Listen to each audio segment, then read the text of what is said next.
Olá pessoal, tudo bem com vocês? Eu espero que sim. Bom, hoje a gente vai fazer mais um episódio, o segundo episódio no caso do Pergunte ao Químico. Então vocês deixaram algumas perguntas na comunidade e eu vou tentar responder, tá? Então a primeira pergunta, ela é bastante interessante porque é um fato que as pessoas muitas vezes elas se enganam imaginando que tudo no universo é infinito, né? E no caso a pergunta ela tem relação com o seguinte fato: existe a possibilidade da gente encontrar mais elementos químicos na natureza? E a resposta para isso é a seguinte: não. Por quê? Porque a tabela periódica ela já indica para gente que você tem, como o nome diz, né, uma periodicidade. Então você tem o quê? Baseado no número de prótons que você tem no núcleo do átomo, né?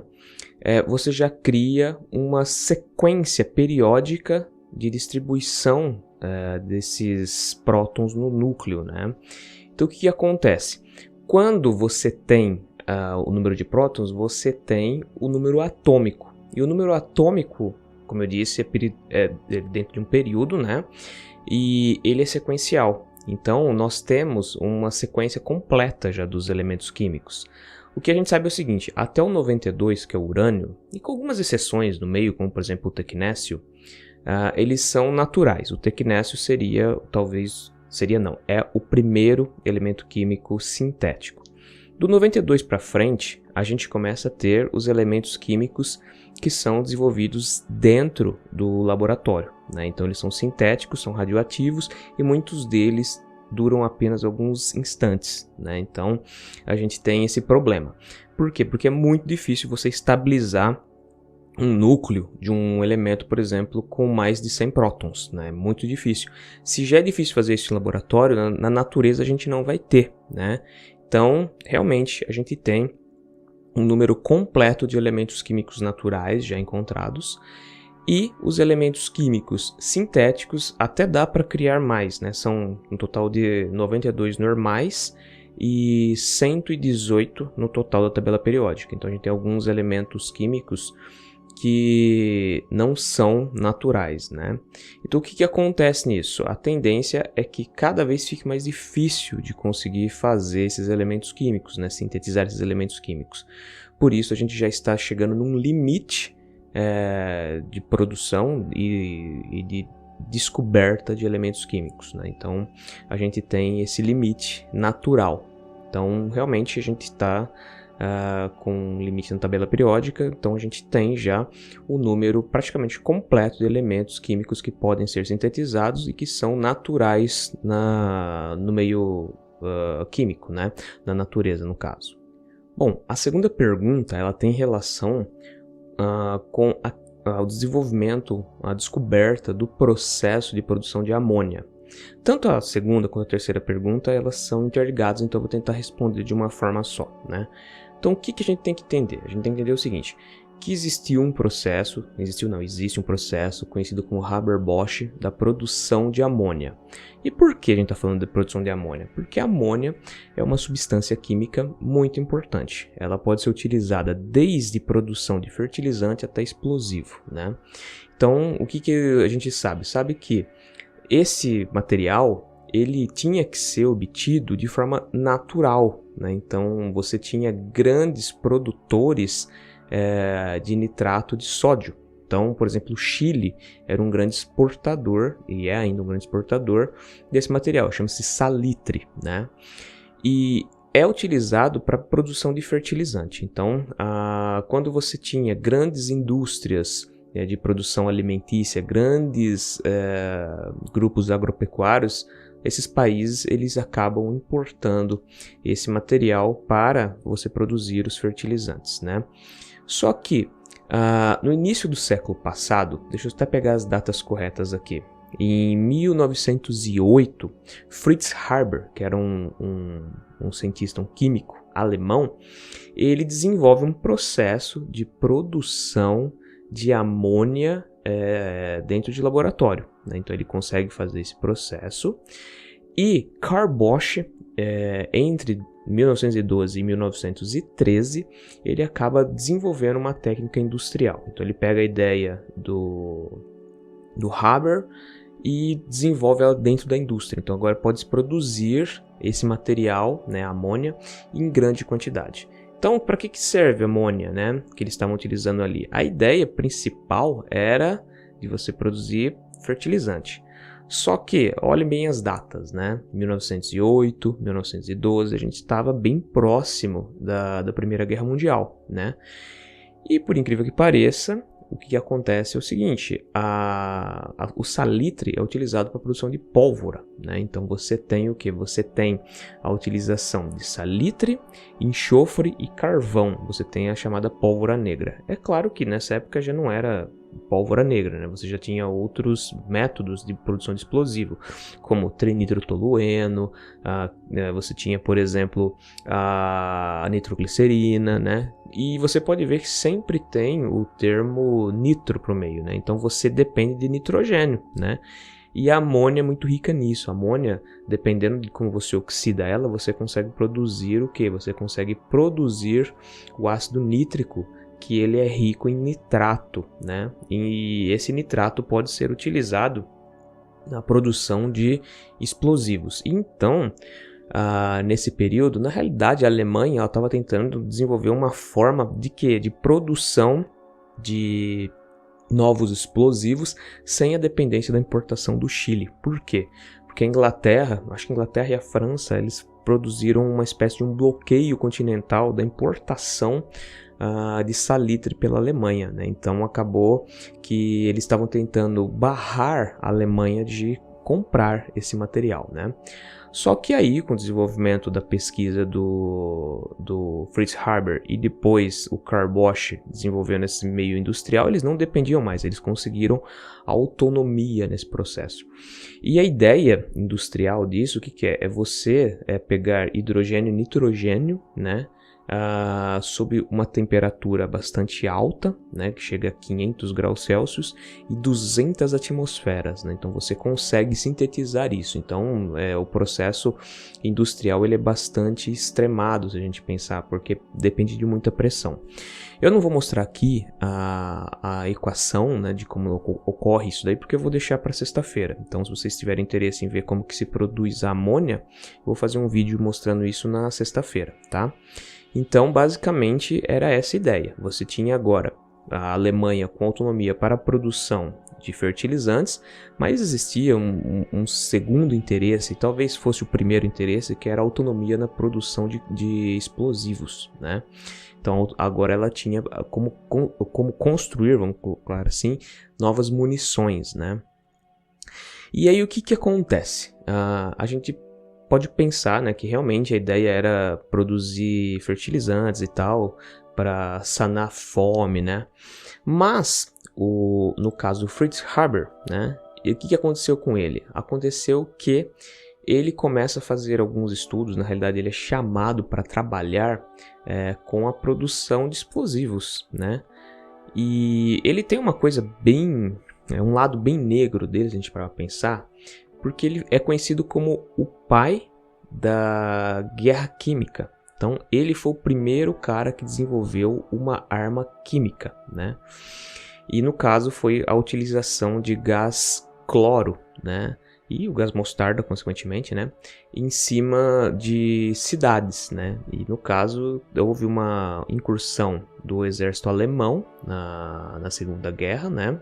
Na Primeira e na Segunda Guerra, a Alemanha se utilizou disso, né? Mas na Primeira Guerra eles utilizaram esse gás, na realidade, em cima de uma cidade da Bélgica chamada Ypres, né? E aí o que aconteceu? Esse gás acabou matando mais de 5 mil pessoas assim instantaneamente, né? Foi muito rápido. Inclusive morreram alemães nisso, né? E considerou-se isso um grande feito, né? Tanto que ele ganhou a patente de capitão, né? Só que assim, ele não passou imune a isso, né? A esposa dele era contra a produção de armas químicas, né? Arma de destruição em massa, né? E depois disso daí, né? Ela entrou em depressão e cometeu suicídio, né? Então assim, é uma história um tanto quanto triste do Fritz Haber, né? E aí o que acontece? Acontece que ele ganhou o prêmio Nobel, isso daí foi o prêmio Nobel de 1918, né? Pela produção da amônia. E acontece que ele, com o desenvolvimento da Segunda Guerra Mundial, como ele tinha origem judaica, o que ele fez? Ele teve que sair da Alemanha, né? E foi para a Inglaterra, né? E lá em Cambridge ele começou a desenvolver estudos com inseticidas, né? Então ele acabou desenvolvendo um inseticida, deixa eu até ver o nome aqui que não é tão trivial o nome do inseticida, né? É uma família de inseticidas na realidade, né? Que é o Zyklon, né? Então uma família de inseticidas chamada Zyklon. E isso daí foi talvez as últimas pesquisas dele, porque depois ele acabou morrendo, né? Então assim, o Fritz Haber, ele tem um lado um pouco negro, se a gente parar pra pensar, né? Não se sabe muito bem se, tipo, ele foi forçado a fazer essas coisas, ou se era um ideal dele mesmo, né? Ou se era aquela ideia, né, que na guerra é guerra, né? Você tem que tentar sobreviver, você tem que lutar pelo seu país e tal, aquelas ideias mais nacionalistas. Mas interessante, né? Porque ele primeiro matou as pessoas em grande escala, né, com esses produtos químicos, como cloro, gás cloro, só que depois ele acabou sendo perseguido com a ascensão dos nazistas, né? Então nós temos esse problema na história do Fritz Haber, né? Bom, uma outra pergunta que foi feita, né? Essa última foram duas perguntas de uma só, né? A última pergunta, né, que eu vou responder hoje é a seguinte: se existem movimentos circulares ao redor do núcleo, né, e os elétrons eles se estacionam nessas regiões chamadas orbitais, ou se não, né? Bom, a resposta para isso é o seguinte: a maioria das pessoas, quando pensa num orbital, o que elas enxergam? Elas enxergam algo tangível, né? Então, quando você fala que o orbital S tem o formato de uma esfera, a pessoa imagina que realmente é uma esfera orbital, né? Quando você fala que o orbital P tem o formato de um lóbulo semelhante a uma bexiga, né? Ou, por exemplo, uma coxinha, as pessoas imaginam que realmente é algo palpável, né? Que um dia você vai conseguir, se tiver um super microscópio, já adiantando que isso não vai acontecer, tá? Mas se tivesse como você pegar um supermicroscópio, você ia ver esse formato, né? E na realidade é que isso daí não é verdade. O que nós temos ali é uma densidade de probabilidade. Então é uma função matemática o formato desse elétron, né? Ou melhor, desse orbital. É como se a gente tivesse o elétron, né? A gente sabe que dentro de um orbital pode ter no máximo 2 elétrons, né? E então a gente tem o quê? A gente tem o formato do orbital sendo a possibilidade de você encontrar esse elétron naquela dada região e dada energia, né? Então o que acontece? É como se o orbital ele fosse o elétron dissolvido ali naquela região, tá? Isso é uma alusão muito superficial, tá, gente? Mas é como se ele tivesse em todas aquela região, né? No interior, na superfície, né? Então você pode encontrar o elétron ali dentro, né? Quais são as maiores possibilidades de você encontrar o elétron? Mais próximo do núcleo. Então, quanto mais próximo do núcleo, é a maior chance de você encontrar um elétron. Você não vai encontrar o elétron grudado no núcleo, mas você vai encontrar ele próximo. Então, isso indica o quê? Que você tem a densidade eletrônica em camadas mais internas, né? As camadas mais externas, que a gente pode falar, por exemplo, que são orbitais de níveis mais altos, né? Por exemplo, nível 7, nível 6, a probabilidade de você encontrar elétrons lá é menor, né? Então, por isso a gente fala que é uma espécie de uma nuvem eletrônica, né? Porque você começa a ver, vamos colocar entre aspas, nessa nuvem, ela se torna um pouco mais transparente nessas bordas. Mas no centro você vê que ela é mais escurinha, né? Então assim, eu até fiz um vídeo aqui, depois dê uma olhada lá sobre o que são orbitais, né? Eu posso deixar aqui linkado, né, para vocês acionarem lá depois. Mas a ideia é essa, nós temos que pensar que aquilo ali é uma função matemática. Então, você tem a probabilidade dentro do orbital S encontrar o elétron como se fosse na casquinha, né, da esfera, assim como no interior dela, né? Então você tem uma probabilidade igual de você encontrar ali dentro. Obviamente, um orbital S de nível 1, você tem uma probabilidade maior de você encontrar um orbital em comparação com o orbital S do nível 7, tá? Então é assim que nós temos que pensar. Então o que acontece? Os elétrons, você não vai pensar numa trajetória física lá dentro. Você vai pensar numa trajetória, vamos colocar entre aspas, probabilística. Então você vai pensar numa probabilidade de você encontrar ele ali. Se você utilizar uma ferramenta para pontuar um elétron no espaço, você interfere em várias coisas nele, seja no movimento, na velocidade dele, na quantidade de energia. Então, ele deixa de ser aquele elétron natural, né, que estava tendo um movimento natural, que estava num estado natural, para se tornar um elétron que agora ele está excitado. Por quê? Porque uma das formas da gente conseguir pontuar um elétron é mandando na direção dele um fóton. E quando o fóton entra em contato com ele, lembrando que o fóton ele não tem massa, né, mas ele tem energia. Ele vai fornecer energia e ali você tem o que? Você tem uma modificação no movimento, na energia, na velocidade do elétron. Por quê? Porque ele recebeu energia. Então aquele elétron nunca mais vai ser o mesmo elétron, vou colocar entre aspas, né, que ele era antes, né? Por quê? Porque você alterou as qualidades dele, né? Então é dessa forma que tem que pensar, não é uma coisa física o orbital, né? A gente não pode pensar sendo uma coisa física, a gente tem que pensar que é uma região do espaço que você existe uma possibilidade, uma probabilidade de encontrar um elétron com determinada energia, né? Por isso que nós temos períodos, né? Nós temos 7 períodos, né? A cada período você tem uma energia maior, né?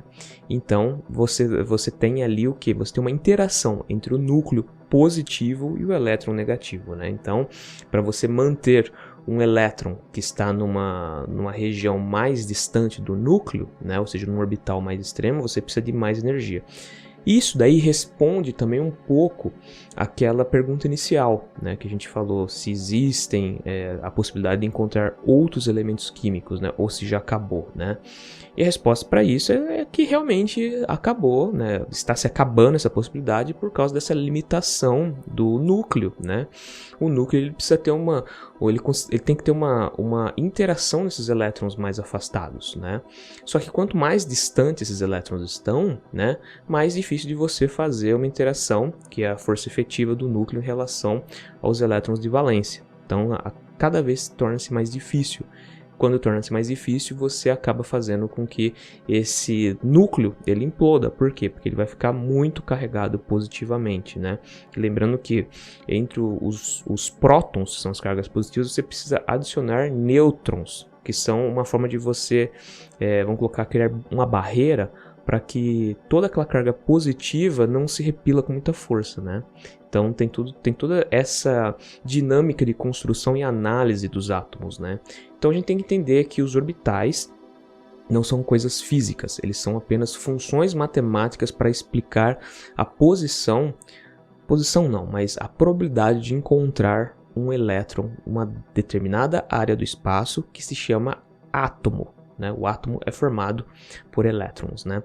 Quando nós vamos fazer os cálculos para obter, por exemplo, a função de onda, que ela vai determinar todas as qualidades da nossa partícula que nós estamos estudando, no caso um átomo, você só consegue fazer o cálculo manual para o átomo de hidrogênio. Por quê? Porque ele só tem um próton e um elétron, né? Então é fácil de você conseguir fazer essas interações. Fácil entre aspas, né? Quando você vai fazer os cálculos, vão páginas e páginas, né? Eu lembro quando entrei no mestrado, tive que fazer os cálculos para o átomo de hidrogênio, e isso aí deu acho que umas 20 folhas de almaço, né? São 4 páginas, né? Então deu mais, deu fácil ali umas 80 páginas, né? Porque realmente é um processo bastante longo, né? Você tem que levar muita coisa em consideração, né? Então, pessoal, eu espero ter respondido alguma coisa a vocês, espero que vocês tenham aprendido algo novo, né? Peço que, se for possível, vocês curtam esse vídeo, compartilhem, deixem novas perguntas aqui, mas de preferência lá na comunidade quando eu abro para perguntas, tá?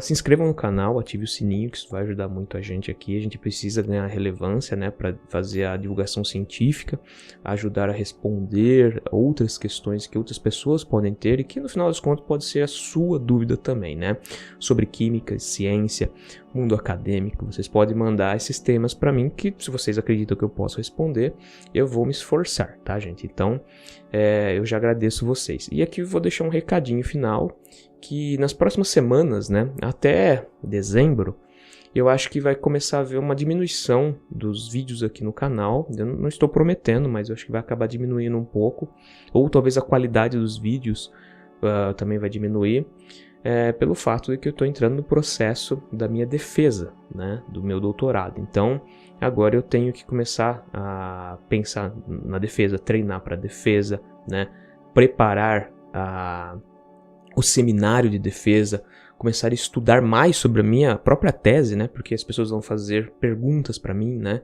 e também o fato de que quando você escreve uma tese, você envia a tese para a banca, né, que já foi escolhida no caso, e eles mandam coisas já para você corrigir, né. Após a defesa, você já tem coisas para corrigir, né, que vai ser sobre a discussão, mas existe uma pré-correção. Então eles estão me mandando material falando, você precisa melhorar isso aqui na tese, você precisa alterar essa parte aqui que está escrita, não está legal, né? Então eles pedem para você fazer isso, né? Todo mundo acaba tendo isso. Na realidade depende do formato da pós-graduação, né? E no meu caso, todo mundo sempre recebe essas dicas, esses pedidos de correção da tese, né? Então, isso vai me ocupar um certo tempo e talvez diminua um pouco o fluxo, né? Mas depois depois de dezembro, no caso, eu vou começar a voltar ao fluxo normal. Então, vou começar a ter os vídeos de segunda-feira sobre curiosidades científicas, que são os mais difíceis de fazer, porque eu tento dar uma qualidade um pouco maior com imagens, vídeos, né? A gente vai continuar tendo esses daqui, quinta sim, quinta não, né? Sobre, no caso, perguntas que vocês possam ter, né? Que às vezes eu preciso dar uma estudada para responder, então eles têm uma certa dificuldade. E os de sábado, que eu libero do sábado, né? Eu falei que eu ia liberar na sexta-feira, mas entendo sexta-feira como sábado, né? Sobre a amônia. Onde eu faço esses exercícios, né, onde eu tento trazer algum conceito para vocês, que também é bastante difícil, gente. Vocês podem ver que eu vivo cometendo erros ali, né, porque às vezes eu preciso trazer algum conceito que eu não vejo há muito tempo, né, e aí na hora de produzir o vídeo você comete um errinho, mas sempre que eu cometo um erro eu tento trazer, seja na comunidade, seja nos comentários, seja aqui num próximo vídeo falando que cometi um erro. Então essa é a ideia. Então só queria deixar esse comentário final aqui. Se vocês acharem que diminuiu o fluxo, se vocês perceberem isso, não é porque eu estou deixando esse projeto aqui de lado, tá?